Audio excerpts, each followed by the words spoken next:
স্তম্ভ, এটাই হলো ঢাল এবং এটাই হলো অস্ত্র।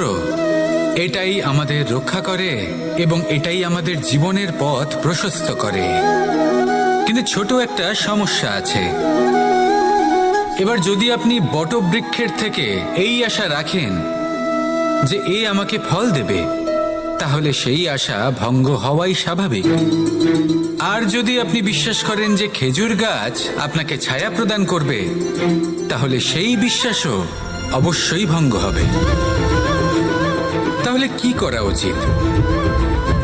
চোখ বন্ধ করে যে কাউকে বিশ্বাস করার আগে বা যে কারোর থেকে আশা রাখার আগে নির্বাচন করুন যে কার ওপর বিশ্বাস রাখতে চান, কার ওপর আশা রাখতে চান। তবে আমি তো বলবো যে বিশ্বাস করতে হলে নিজের ওপর করুন, যে এই সংসারে এমন কোনো কাজ নেই যা আপনি করতে পারেন না। আর শুধু কর্ম করতে থাকুন